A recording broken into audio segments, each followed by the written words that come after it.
এক নাম্বার গুনাহগার মুসলমান, দুই নম্বরে পরহেজগার মুসলমান, তিন প্রকারে হইল ওলি মুসলমান। ওলি মুসলমান মরে গেল, দুনিয়ার জমিন ছাড়লেন, মৃত্যুর সময় সুসংবাদ আল্লাহর দিদার। পরহেজগার মুসলমান দুনিয়া ছাড়ার সময় তার সুসংবাদ হলো জান্নাত। জাহান্নামের আগুন নাই, সরাসরি জান্নাত। সহজ হিসেবে দুনিয়ার জমিন থেকে বিদায় হইয়া জান্নাত পাবে, হাসরের ময়দানে কোনো কষ্ট নাই, সহজ হিসাবে জান্নাত। তিন নাম্বার গুনাহগার মুসলমান, তাদের জন্য একটা সুসংবাদ আছে। কি সুসংবাদ? এই দুনিয়ার জমিন ছাড়ার আগে আল্লাহর ফেরেশতা এসে তার কানে কানে বলবে, আল্লাহ পাক রব্বুল আলামিন প্রত্যেকটা মানুষের জন্য জান্নাতও বানাইছেন, জাহান্নামও বানাইছেন। রে গুনাহগার মুসলমান, ইমানদার হওয়ার কারণে চিরস্থায়ী জাহান্নাম থেকে তুমি মুক্তি পাইলা। ইমানদার হওয়ার কারণে চিরস্থায়ী জাহান্নাম থেকে তুমি মুক্তি পাইছো। তবে গুনাহগারের জীবন যাপন করার কারণে জাহান্নামে তোমাকে জ্বলতে হবে। জাহান্নামে জ্বলবা তুমি কি পরিমাণ অপরাধ কামাইছো, যেই পরিমাণ জাহান্নামে জ্বলবা তুমি কি পরিমাণ অপরাধ করেছো, যেই পরিমাণ এক ওয়াক্ত নামাজ ছেড়েছ, এই পরিমাণ সাজা তোমাকে ভোগ করতে হবে। দুই ওয়াক্ত ছেড়েছ, সাজা তোমার বাড়বে। তিন ওয়াক্ত ছেড়েছ, আরো তোমার সাজা বাড়বে। 10 ওয়াক্ত ছেড়েছ, আরো তোমার সাজা বাড়বে। জীবনে 1/3 কাটা দিয়েছ নামাজ না পড়ে, তাহলে শাস্তি কি পরিমাণ ভুগবে? আল্লাহর বান্দারে, এখনো সময় আছে, এখনো সময় আছে। সকরাত এখনো আসে নাই। গুনাহগারের জীবন যাপনে আমরা যারা আছি, এখনো তওবা করে পরহেজগার না হইয়া যেন দুনিয়া না ছাড়ি। মহান আল্লাহ পাক জাহান্নাম বানায়া রাখছেন মুমিনদেরকে জ্বালাইবার জন্য নয়, কাফেরদেরকে জ্বালাইবার জন্য। এরপরেও মুমিনদেরকে জাহান্নামে কেন নিবেন? পবিত্র করার জন্য। জান্নাত একটা পবিত্র জায়গা, এখানে গুনাহ নামক ময়লা লিয়া জান্নাতে ঢুকা যাইব না। এই দুনিয়াতেও আমরা অনেক সময় দেখবেন লাকড়ি পুরাই, স্বর্ণ পুরাই। লাকড়ি পুরাইলে কয়লা হয়, স্বর্ণ পুরাইলে খাঁটি হয়। আল্লাহ রব্বুল আলামিন ইমানদার মুমিনদেরকে গুনার কারণে যে জাহান্নামে পুরাইবেন, ওইটা স্বর্ণের মতো পুরাইবেন, খাঁটি বানাইবার জন্য পুরাইবেন। কি পরিমাণ অপরাধ, যেই পরিমাণ। আল্লাহর বান্দারা এই দুনিয়ার জমিন থেকেই গুনাহ মুক্তি হইয়া তওবা করেন, গুনাহ মুক্ত জীবন যাপন শুরু করেন, পরহেজগারের জীবন যাপন শুরু করেন। আল্লাহর কাছে দোয়াও করবেন, চেষ্টাও করবেন, দোয়াও করবেন, চেষ্টাও করবেন। আল্লাহ, যদিও ওলি হইতে না পারি গো, পরহেজগার বানায়া দুনিয়া ছাড়াইবা। পরহেজগার হয়ে যদি দুনিয়া ছাড়তে পারে, কিয়ামতের কঠিন ময়দানে মুসলমান কয় প্রকার বলছিলাম? গুনাহগার, পরহেজগার, ওলি, এই 3 প্রকার মুসলমানের হাসরের ময়দানে। এবার বুঝেন, গুনাহগারের হাসরের ময়দান হবে খুব কঠিন। অপরাধ যে পরিমাণ, সাজা ভুগতে হবে সেই পরিমাণ। কিয়ামতের কঠিন ময়দানে আল্লাহর সামনে দাঁড়াতে হবে, এই বিশ্বাসও আছে না? একটাও কিন্তু চোখে দেখা যায় না, আল্লাহকেও দেখা যায় না, ফেরেশতাও দেখা যায় না, নবীগণকেও দেখি নাই। আল্লাহর কালাম জিবরাইল নিয়ে আসছেন, তাও দেখি নাই, শুনেই বিশ্বাস করেছি। তাকদীর দেখা যায় না, পরকালও দেখি নাই, সবগুলো হলো গায়েব। এই গায়েবের প্রতি বিশ্বাস করার নামই হলো ঈমান। এই ঈমানটুকু যার ভিতরে আছে, আল্লাহ বলেন তুমি অনেক দামি, জান্নাতের মালিক। আর একটু জোরে কর না সুবহানাল্লাহ। এই জান্নাতের মালিক যারা, এদেরকে উদ্দেশ্য করে আল্লাহ বলেন, ইয়া আইয়ুহাল্লাযীনা আমানুত্তাকুল্লাহা হাক্কা তুকাতিহি ওয়া লা তামুতুন্না ইল্লা ওয়া আনতুম মুসলিমুন। হে জান্নাতের মালিক, আল্লাহকে ভয় করে দুনিয়ার জমিনে জীবন যাপন করবা। আল্লাহকে যে ভয় করবা, এটা মুখে করিও না, অন্তরে করবা। আল্লাহর ভয় আমাদের দিলের ভিতরে আছে না নাই? কার কার আছে একটু হাত তুলেন দেখি। মাশাআল্লাহ, মাশাআল্লাহ, হাত লাগান। আল্লাহর ভয় আছে কিনা এই কথা যদি জিজ্ঞাসা করা হয় বাংলাদেশের সকল মুসলমান হাত তুলব, কিন্তু এই ভয়টা হাতে এবং মুখেই দিলে কম। মুসলমান কয় প্রকার বলছিলাম? গুনাহগার মুসলমান, পরহেজগার মুসলমান, ওলি মুসলমান। এক নাম্বার গুনাহগার মুসলমানদেরকে আমরা চিনে ফেলে ঈমান ঠিকই আছে কিন্তু আমলে সমস্যা। সুবিধা হইলে আছে নামাজ, অসুবিধা হইলে নাই। মনে চাইলে আছে, মনে না চাইলে নাই। রমজান মাস যদি বৈশাখে দাওয়ামারির সময় হয় তাহলে রোজাও ছেড়ে দেয়। ইন্টারমিডিয়েট ডিগ্রি পরীক্ষা দেয় ছেলে মেয়েরা, মা বাবা কয় বাচ্চা থাকলে রোজা রাখবে না, পরীক্ষা যেহেতু রোজা ছেড়ে দেয়। আল্লাহর হুকুমের ব্যাপারে খুব দুর্বলতা, আল্লাহর হুকুম পালন করে না, আল্লাহকে মনে মনে বিশ্বাস করে ঠিকই ঈমান আছে কিন্তু আমল না। ইনকাম করার ক্ষেত্রে হালাল হারাম তমিজ, হালাল হারামের পার্থক্য করে না, হালাল এবং হারাম সব একসাথে মিশায়। হালাল পথে যদি কামায় 500, হারাম পথে সুযোগ পাইলে 5000 লয়। নামাজও পড়ে, ঘুষও খায়। এই মানুষগুলো গুনাহগার মুসলমান, ইমানদার ঠিকই কিন্তু গুনাহগার মুসলমান। মুসলমান 3 প্রকার, মরার হালতও 3 প্রকার, হাসরের বিচারও হবে 3 প্রকার। আল্লাহ বলেন, রে জান্নাতের মালিকেরা অর্থাৎ ইমানদারেরা, রে জান্নাতের মালিকরা, এই দুনিয়ার জমিনে আল্লাহকে ভয় করো, ভয় করার মতো করবা। মুসলমান না হইয়া কখনো মৃত্যুবরণ করো না। আল্লাহ যে বললেন মুসলমান না হইয়া মরিও না, এটা কোন ধরনের মুসলমান হওয়ার কথা আল্লাহ ওয়াজ করলেন? গুনাহগার মুসলমান যে না না, গুনাহগার মুসলমান হওয়া নয়। কিন্তু বর্তমান সমাজে গুনাহগার মুসলমানের সংখ্যা আছে না নাই? কম না বেশি?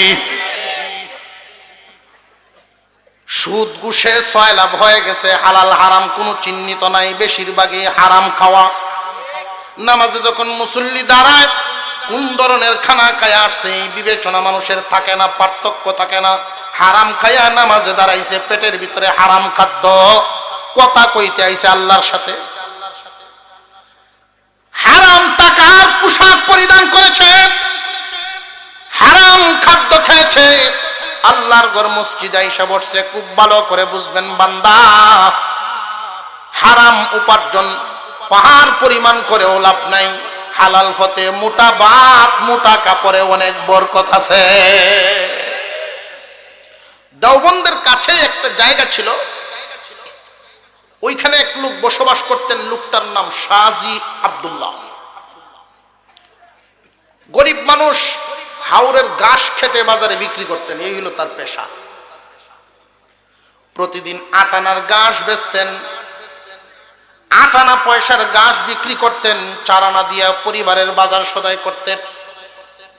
বাকি 4 আনার মধ্যে 2 আনাই দান খয়রাত করে দিতেন, আর 2 আনা জমায়া রাখতেন। জমাইতে জমাইতে যখন 2 টাকা হয়ে যেত, তখন এই মুরব্বী আলেম উলামা ইয়াকুব নানুতুবি রহমাতুল্লাহি আলাইহির এক কিতাবের মধ্যে এটা পাইছে। ওই সমস্ত আলেমদেরকে দাওয়াত দিতেন, আর ওই আলেম উলামারাও অপেক্ষায় থাকতেন কোন দিন জানি শাহজি দাওয়াত দিব।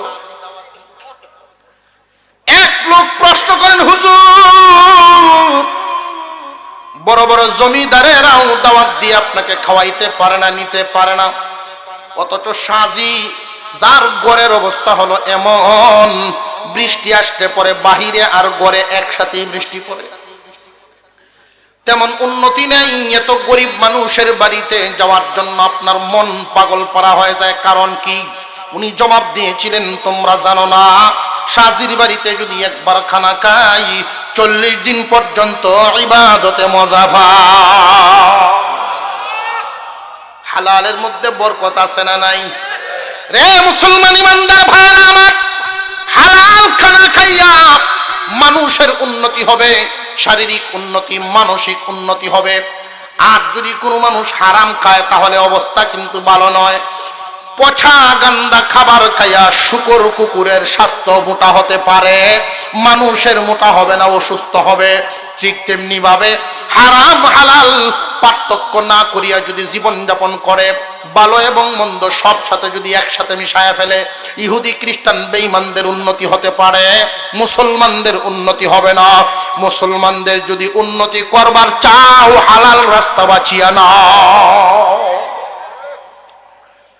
মুসলমান ভাইরা, এক প্রকার চিনলাম গুনাহগার মুসলমান, হালাল হারাম পার্থক্য করে না, যা পায় তাই লয়। নামাজ সুবিধা পাইলে পরে, অসুবিধা হইলে ছাড়ে। কাজের চাপ নামাজ ছেড়ে দিছে, আছে না নাই? আমি একবার দেখি এক লজিং বাড়িতে রাত্রে বাজে 11:30টার মতো, একটু পরে পরে ইকামত শোনা যায়, 3বার 4বার একসাথে ইকামত দিব কেউ নামাজ। আমি বাইরে গেছি, চাচা কিতা করে? নামাজ পড়তেছি বেটা। নামাজ পড়তেছেন ভালো কথা, এতটা কাজ কামাতে চালা কিতা? সারাদিন যে নামাজ পড়তেছি না, হজর ভরে বাইরে ইসলাম, সারাদিনের কাজ কামাতে চালা সব এক কান করে নিয়েছে কাজের চাপে। অথচ যখন কাজ নাই, আগের কাতারের মুসল্লি, কাজ আছে নামাজ ছেড়ে দিছে। গুনাহগার মুসলমান মোটামুটি আমরা চিনলাম না চিনলাম না? হিসাব মিলায় ফেলেন আমরা কোন ক্যাটাগরিতে আছি, গুনাহগারের মধ্যে নাকি? যদি গুনাহগারের মধ্যে থাকেন তাহলে বুঝিয়া রাখবেন, একটু পরেই বলবো। গুনাহগারের মরণ হবে এক প্রকারে, পরহেজগারের মরণ হবে আরেক প্রকারে, ওলিদের মরণ হবে আরেক প্রকারে। হাসরের মাঠ 3 প্রকারের জন্য ভিন্ন ভিন্ন অবস্থা। সবাই জান্নাতের মালিক, ইমানদার মানেই জান্নাতের মালিক, কিন্তু একসাথে ঢুকতে পারবে না, অবস্থা হবে ভিন্ন ভিন্ন। আল্লাহ পাক এই জন্য বলেন, রে জান্নাতের মালিকেরা, সত্যিকারের মুসলিম হইয়া তারপরে দুনিয়া ছাড়ো। 1 নাম্বার চিনলাম গুনাহগার মুসলমান, 2 নম্বরে পরহেজগার মুসলমান। পরহেজগার মুসলমান কারা? হালাল এবং হারাম পার্থক্য করে জীবন যাপন করে যারা। একজন মানুষ প্রয়োজনে একবার খানা খাবে, মুঠা ভাতে মুঠা কাপড়ে জীবন যাপন করবে, তবু হারাম পথে কদম বাড়াবে না, হারাম খাদ্য গ্রহণ করবে না। একজন মানুষ আল্লাহর হুকুম পালন করতে গিয়ে যত কষ্টের সম্মুখীন হোক না কেন, দুনিয়ার কাছে আখিরাতকেই প্রাধান্য দিবে। দুনিয়া এবং আখিরাত দুইটা যদি তার সামনে তুলে ধরা হয়, আখিরাতকেই তুলে ধরবে, আল্লাহর সন্তুষ্টিটারে সব সময় প্রাধান্য দিবে।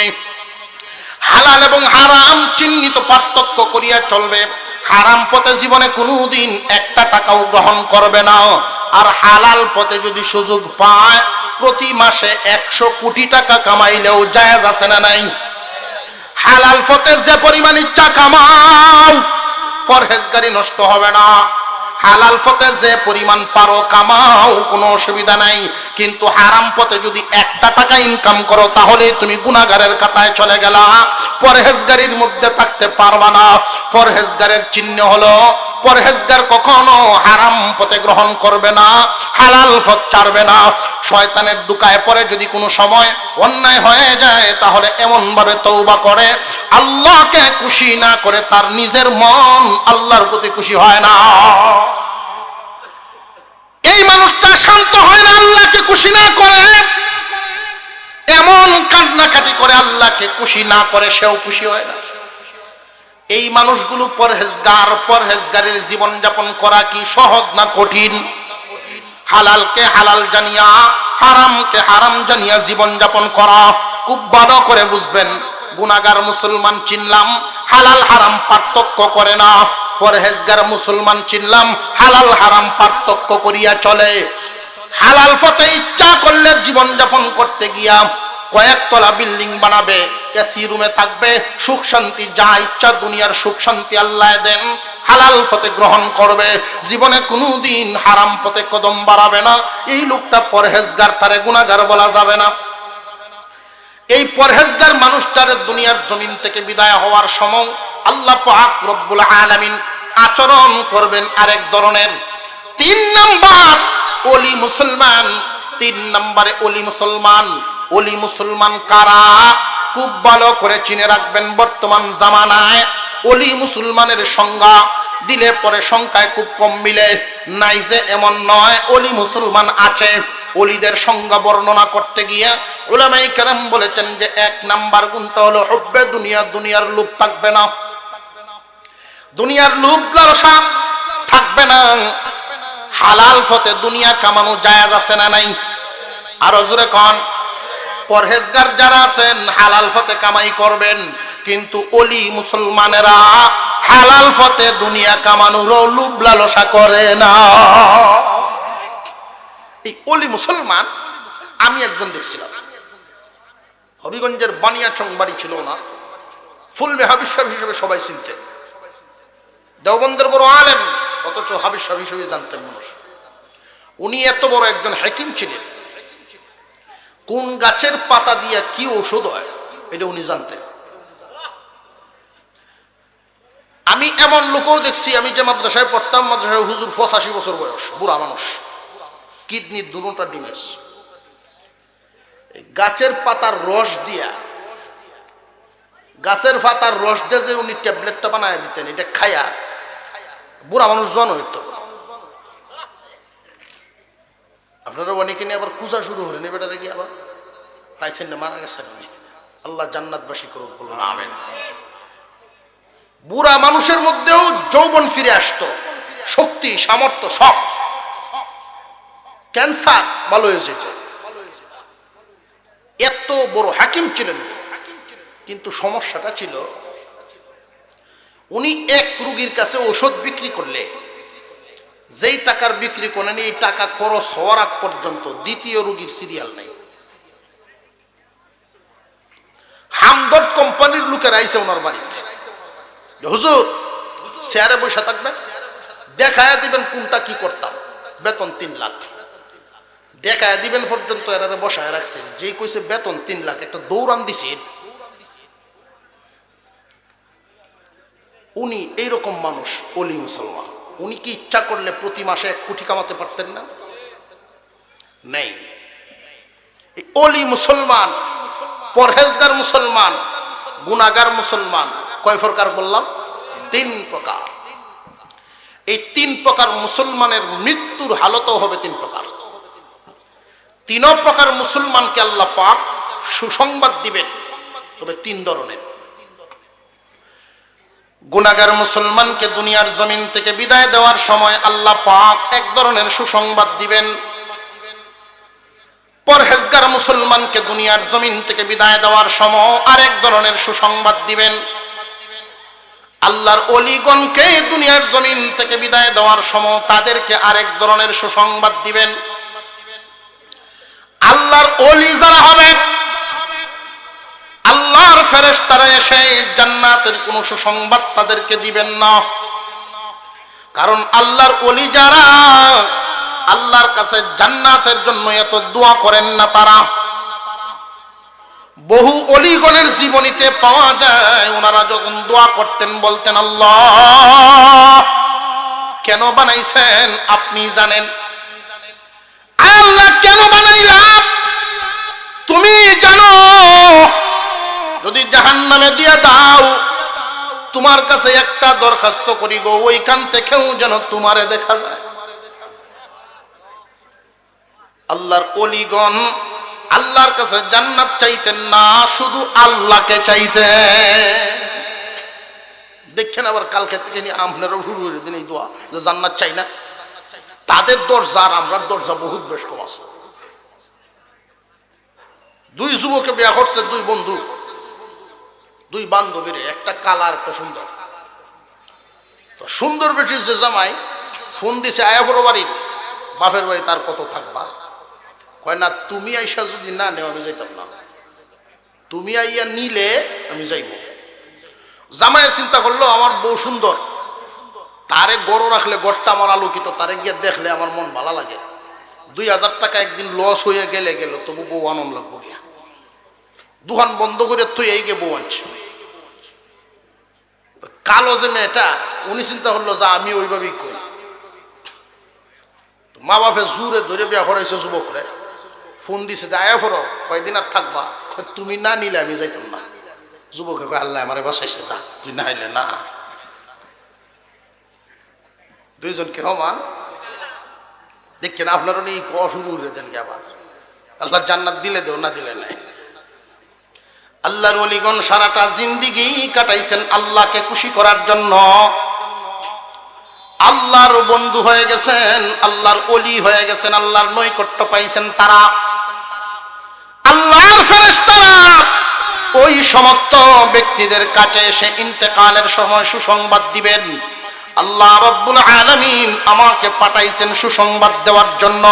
চলেন, দুনিয়ার জমিনের সফর শেষ, এবার দুনিয়ার থেকে বিদায় হওয়ার পরেই আল্লাহর দিদার নসিব হইব। আল্লাহর দিদারের সংবাদ শোনার পরেই মনটা পাগল পারা হয়ে যাবে দুনিয়া ছাড়ার জন্য। এই তো দুনিয়া ছেড়ে দিলেন, কোনো কষ্ট নাই, মৌতের কোনো কষ্ট নাই, বিনা কষ্টে দুনিয়া ছেড়ে দিবেন। 2 নাম্বার, পরহেজগার মুসলমান। এই পরহেজগার মুসলমান যারা হবেন তাদেরও তো দুনিয়াতে চলতে ফিরতে অনেক কষ্ট আছে না নাই? মনে চাইছে দুনিয়ার একটা স্বাদ আল্লাহ বুক করার জন্য, কিন্তু আল্লাহ বাধা দিয়েছেন, নিষেধ দিয়েছেন, ওইখানে যাওয়া যাবে না।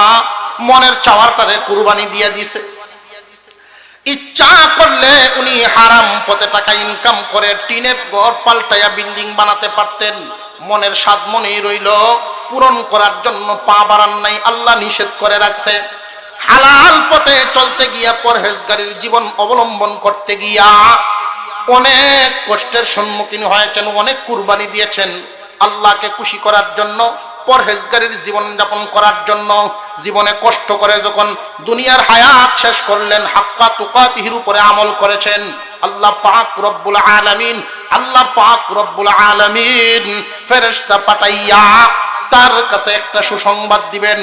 ও আল্লাহর বান্দা, পরহেজগারির জীবন যাপন অবলম্বন করার কারণে আল্লাহর পক্ষ থেকে সুসংবাদ। কি সুসংবাদ? আল্লাহ পাক প্রত্যেকের জন্য জান্নাতও বানাইছেন, জাহান্নামও বানাইছেন। ইমানদার হওয়ার কারণে তুমি জান্নাতের মালিক, কিন্তু তোমার জন্য একটা সুসংবাদ দিচ্ছি, এটাই, প্রত্যেক মানুষের জন্য জাহান্নামের ভয় আছে, কিন্তু তোমার জন্য কোনো ভয় নাই। কেন জানোনি? তুমি পরহেজগার হওয়ার কারণে, পরহেজগার হওয়ার কারণে, পরহেজগার হিসেবে তুমি সুসংবাদ লও, জাহান্নামের আগুন না ছুঁয়াই তুমি সহজ হিসাবে পাইবা জান্নাত। জান্নাতের চিত্রটা যখন তার চোখের সামনে তুলে ধরা হবে, জান্নাত দেখতে দেখতে দুনিয়ার জমিন ছাড়বে, মুমিনের কোনো কষ্ট হবে না, মৌতের কোনো কষ্ট নাই। এই দুনিয়াতে দেখবেন কোনো মানুষ যখন হাত পা কেটে ফেলে তারে হাসপাতালে নেওয়া হয় সেলাই করার জন্য। অনেকেই দেখবেন ডাক্তারের হাতের সুই, কেসি, যুগাল যন্ত্র দেখেই চিল্লানো শুরু করে, না গো সেলাই লাগতো না, আছে না নাই? বাড়িতে মুখে সেলাই লাগতো না।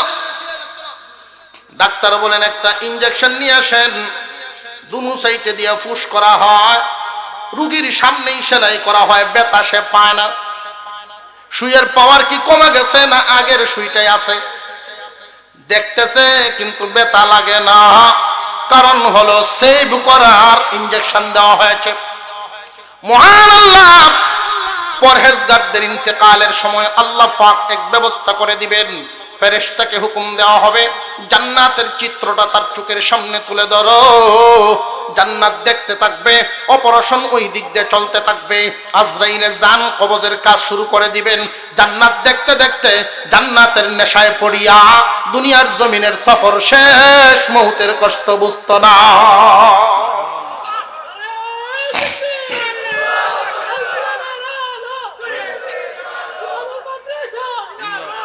يا أيها الذين آمنوا اتقوا الله حق تقاته ولا تموتن إلا وأنتم مسلمون। আলামিন বলেন, হে ঈমানদার, আল্লাহকে ভয় করো, ভয় করার মতো করো, সত্যিকারের মুসলমান না হইয়া মৃত্যুবরণ করিও না। মুসলমান কয় প্রকার? আরো জোরে। 1 নাম্বার গুনাহগার মুসলমান, দুই নম্বরে পরহেজগার মুসলমান, তিন প্রকারে হইল ওলি মুসলমান। ওলি মুসলমান মরে গেল, দুনিয়ার জমিন ছাড়লেন, মৃত্যুর সময় সুসংবাদ আল্লাহর দিদার। পরহেজগার মুসলমান দুনিয়া ছাড়ার সময় তার সুসংবাদ হলো জান্নাত। জাহান্নামের আগুন নাই, সরাসরি জান্নাত।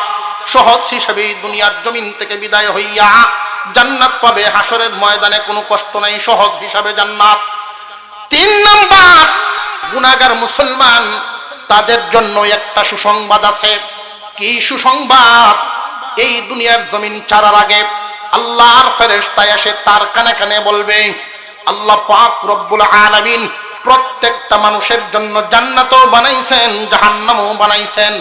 রে গুনাহগার মুসলমান, ইমানদার হওয়ার কারণে চিরস্থায়ী জাহান্নাম থেকে তুমি মুক্তি পাইলা। ইমানদার হওয়ার কারণে চিরস্থায়ী জাহান্নাম থেকে তুমি মুক্তি পাইছো। তবে গুনাহগারের জীবন যাপন করার কারণে জাহান্নামে তোমাকে জ্বলতে হবে। জাহান্নামে জ্বলবা তুমি কি পরিমাণ অপরাধ কামাইছো, যেই পরিমাণ জাহান্নামে জ্বলবা তুমি কি পরিমাণ অপরাধ করেছো, যেই পরিমাণ এক ওয়াক্ত নামাজ ছেড়েছ, এই পরিমাণ সাজা তোমাকে ভোগ করতে হবে। দুই ওয়াক্ত ছেড়েছ, সাজা তোমার বাড়বে। তিন ওয়াক্ত ছেড়েছ, আরো তোমার সাজা বাড়বে। 10 ওয়াক্ত ছেড়েছ, আরো তোমার সাজা বাড়বে। জীবনে 1/3 কাটা দিয়েছ নামাজ না পড়ে, তাহলে শাস্তি কি পরিমাণ ভুগবে? আল্লাহর বান্দারে, এখনো সময় আছে, এখনো সময় আছে। সকরাত এখনো আসে নাই। গুনাহগারের জীবন যাপনে আমরা যারা আছি, এখনো তওবা করে পরহেজগার না হইয়া যেন দুনিয়া না ছাড়ি। মহান আল্লাহ পাক জাহান্নাম বানায়া রাখছেন মুমিনদেরকে জ্বালাইবার জন্য নয়, কাফেরদেরকে জ্বালাইবার জন্য। এরপরেও মুমিনদেরকে জাহান্নামে কেন নিবেন? পবিত্র করার জন্য। জান্নাত একটা পবিত্র জায়গা, এখানে গুনাহ নামক ময়লা লিয়া জান্নাতে ঢুকা যাইব না। এই দুনিয়াতেও আমরা অনেক সময় দেখবেন লাকড়ি পুরাই, স্বর্ণ পুরাই। লাকড়ি পুরাইলে কয়লা হয়, স্বর্ণ পুরাইলে খাঁটি হয়।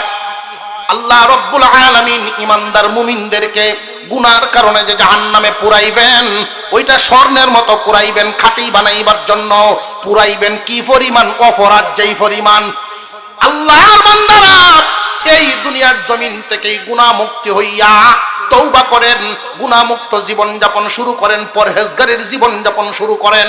আল্লাহর কাছে দোয়াও করবেন, চেষ্টাও করবেন, দোয়াও করবেন, চেষ্টাও করবেন। আল্লাহ, যদিও ওলি হইতে না পারি গো, পরহেজগার বানায়া দুনিয়া ছাড়াইবা। পরহেজগার হয়ে যদি দুনিয়া ছাড়তে পারে, কিয়ামতের কঠিন ময়দানে মুসলমান কয় প্রকার বলছিলাম? গুনাহগার, পরহেজগার, ওলি, এই 3 প্রকার মুসলমানের হাসরের ময়দানে। এবার বুঝেন, গুনাহগারের হাসরের ময়দান হবে খুব কঠিন। অপরাধ যে পরিমাণ, সাজা ভুগতে হবে সেই পরিমাণ। আল্লাহর ওলি মুসলমান বিচার কার্য শুরু হওয়ার আগে বিনা হিসাবে জান্নাত। একদল যাবে বিনা হিসাবে জান্নাতে, আর একদল যাবে সহজ হিসাবে জান্নাতে, আর একদল যাবে কঠিন অপরাধ যে পরিমাণ সাজা ভুগবে সেই পরিমাণ। আল্লাহর কাছে এখন দোয়া করা, আল্লাহ কিয়ামতের দিন সহজ হিসাবে জান্নাতে যাওয়ার তৌফিক দান করো। সহজ হিসাবে জান্নাতে যাবে যারা, আল্লাহ পাক রব্বুল আলামিন এদেরকে ডাক দিবেন, রে পরহেজগার, তোমার কি কোনো সুপারিশকারী আছে নাকি? এই দুনিয়ার জমিনে দেখবেন ডিগ্রি পাশ করিয়াছে, পরীক্ষায় পাশ করার পরেও সার্টিফিকেট নিয়ে ঘুরতেছে। চাকরিতে জয়েন করার আগে এই সার্টিফিকেট দামি হবে তখন, আরেক বিসিএস ক্যাডারে সত্যায়িত করব যখন। কিয়ামতের কঠিন ময়দানে আল্লাহ পাক একদল মানুষকে স্পেশালিটি দিবেন। তারা যদি সুপারিশ করে, গুনাহ পরহেজগারদেরকে আল্লাহ পাক জান্নাত দিয়ে দিবেন। উসিলা স্বরূপ, উসিলা হিসাবে আল্লাহ পাক আলেম উলামাদেরকে উসিলার মাতাব্বরি দিয়া দিবেন। তোমরা যদি সুপারিশ করো, একদলকে মাফ করে দেওয়া হবে। আল্লাহর পয়গম্বর এক হাদিসের মধ্যে বলেন, ক্বালান নবিয়্যু আলাইহিস সালাতু ওয়াস সালাম ইয়াশফাউ ইয়াওমাল কিয়ামাতি সালাসা, আল আম্বিয়া সুম্মাল উলামা সুম্মাশ শুহাদা। কিয়ামতের দিন আল্লাহ মানুষের সুপারিশ গ্রহণযোগ্য হবে? 1 নম্বরে নবীগণ, 2 নম্বরে আলেমগণ, 3 নম্বরে শহীদগণ। 3 দল মানুষ যদি সুপারিশ করেন, ওই দিন তার পক্ষে সুপারিশ মঞ্জুর হয়ে যাবে। পরহেজগার যারা হবে, ওলি যারা হবে, এই 2 দল এখন চোখের মধ্যে বাসাইতে থাকেন। গুনাহগার যারা বিপদে পড়ে গেল, তারা এই দুনিয়ার জমিনে দোয়া করবেন, আল্লাহ পরহেজগারের জীবন যাপন করার তৌফিক দাও। পরহেজগার হইলেও পরে উসিলা কিন্তু তালাশ করতে হবে। পরহেজগারদেরকে আল্লাহ পাক বলবেন, তোমার পক্ষে কি কোনো সুপারিশকারী আছে নাকি? যদি থাকে গো, তাহলে ছোটখাটো ভুলগুলো মাফ করে দেওয়া হবে, মাফ করে দেওয়া হবে। ওই সুপারিশের উসিলায় জাহান্নামে না জ্বলিয়া সহজ হিসাবে জান্নাত। সুপারিশকারী উলামায়ে কেরাম, হক্কানি উলামায়ে কেরাম যদি সুপারিশ করে, এই সুপারিশকারীদের মধ্যে 4 দল পাওয়া যায়। সুপারিশকারী যারা হবে 4 দল পাওয়া যায়। আলেমদের মধ্যে এলমে দ্বীন যারা, বর্তমান জমানায় এলমে দ্বীনের যেই ধারাবাহিকতা চলতেছে, বর্তমান আমাদের দেশে মাদারিসে কওমিয়া, কওমি মাদ্রাসার যে শিক্ষা, তালিম এবং তারবিয়াত, আল্লাহর পয়গম্বরের রেখে যাওয়া তালিম, আল্লাহর পয়গম্বরের রেখে দেওয়া জিম্মাদারি ওই আলেমদের ঘাড়ের উপরে ন্যস্ত আছে। উলামায়ে কেরাম জীবনটা খাটায় দেন এই লাইনের মধ্যে। 6 থেকে 7 বছর বয়সের সময় মার বিছানার থেকে যে উঠে মাদ্রাসায় চলে আসছিলেন, খুব ভালো করে বুঝবে। আমি মাঝে মাঝে এই মাদ্রাসার হিফজখানায় যখন ঢুকি, মাহফিল থেকে গেলে রাত গভীর হয়ে যায়, ঢুকিয়া যখন দেখি আমার মাদ্রাসার ছেলেরা ঘুমায় আছেন, বুকে বড় ধাক্কা লাগে। ছোট ছোট বাচ্চারা যারা মার সাথে ঘুমানোর বয়স, আল্লাহর কালাম হিফজ করবে, পয়গম্বরের রেখে যাওয়া জিম্মাদারি কাঁধে তুলবে। এই দায়িত্বটুকু কাঁধে উঠায় নেওয়ার জন্য মার বিছানা ছেড়ে দিয়ে নবীর বাগানে শুয়ে পড়ছে। এই যে কালাম মুখস্থ করলো, তারপরেও ঘরে ফেরা হয় নাই। কালাম বুঝার জন্য দারুল হাদিসের মতো মাদ্রাসায় ভর্তি হলো। 25, 26 থেকে 27 বছর বয়স হয়ে গেল, টাইটেল দিল, আলেম হয়ে গেল, খেদমত শুরু হয়ে গেল। জিম্মাদারি গাড়ে উঠলো। জিম্মাদারি তো আর নামে না। 1 মাসের মধ্যে 3 দিন পরিবারে দেয়, 27 দিনে এই মাদ্রাসায় দেয়।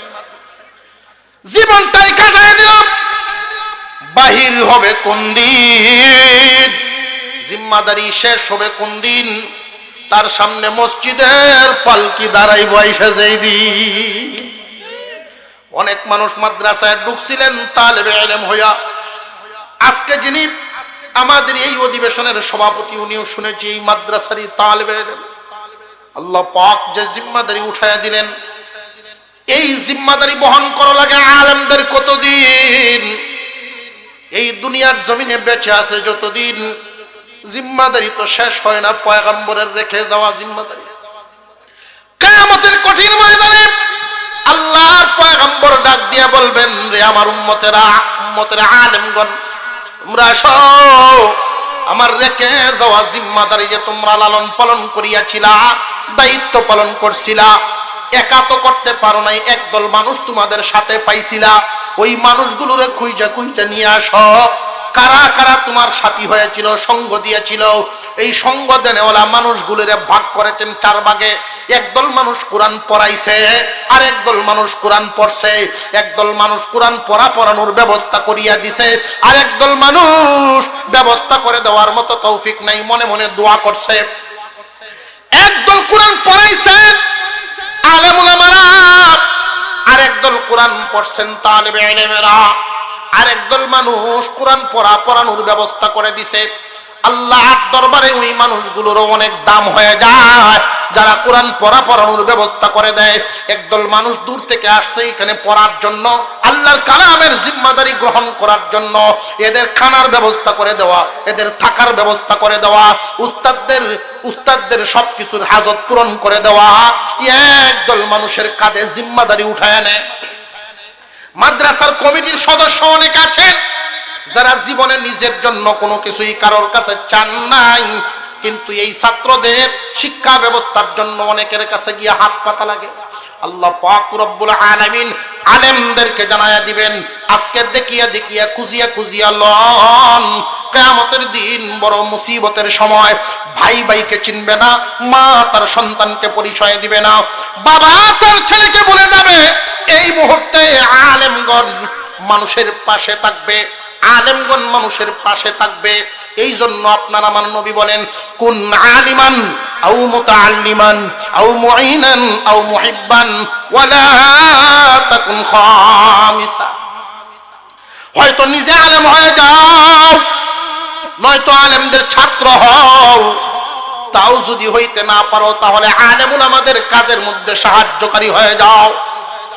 কিয়ামতের দিন নাজাতের মাধ্যম পাইবা, সহজ হিসাবে পার হতে পারবা। যদিও তুমি জান্নাতের মালিক বলি আল্লাহ ডাক দিছেন, কিন্তু তিন প্রকার আছে। একদল তো বিনা হিসাবেই চলে যাবে, আর একদল সহজ হিসাবে যাবে।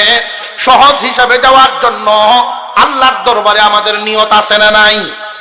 আল্লাহ যেন আমাদেরকে সহজ হিসাবে জান্নাতের মালিক বানায় দেন। চিৎকার দিয়ে বলেন আমিন। ওই দিন আল্লাহর দরবারে সুপারিশ করবেন উলামায়ে কেরাম। আপনাদের কপাল ভালো বলছিলাম, মনে আসেনি? মাদ্রাসা হইছে এখানে, আল্লাহ চাইতেছেন বস্তাত ভরিয়ে জান্নাত নেওয়ার জন্য। শুরুতে বলছিলাম কথাটা কেমনে? নূহ আলাইহিস সালামের কিস্তির মতো মাদ্রাসা, কওমি মাদ্রাসা। নূহ আলাইহিস সালামের কিস্তিতে যারা উঠছেন তারাই নাজাত পাইছে। এই মাদ্রাসাগুলোতে থাকার মতো আম মানুষদের জন্য দুই পদ্ধতি। আলেম উলামা একদলে কোরআন পড়বে আর একদল পড়াইবে।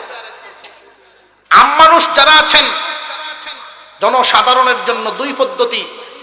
এক পদ্ধতি হইল পড়া পড়ানোর মধ্যে সার্বিক সহযোগিতা করা। কোন কোন মানুষ আছেন নিজের সন্তানদের বরণ পোষণ করতে পারছেন না, তার মনে কান্দে, আল্লাহ যদি থাকতো দিতাম। আল্লাহ পাক এদের জন্য একটা ব্যবস্থা রাখছেন, তারা যেন মাদ্রাসার সকল জরুরত পূরণ হওয়ার জন্য দোয়া করে। এক দলে সহযোগিতা করবে আর এক দলে দোয়া করবে। জনসাধারণ যারা আছেন দুই দলের যে কোনো একটায় থাকতে রাজি আছেন না নাই? হয়তো সহযোগী হবেন, না হয় দোয়া করবেন। রাজি আছি তো ইনশাআল্লাহ?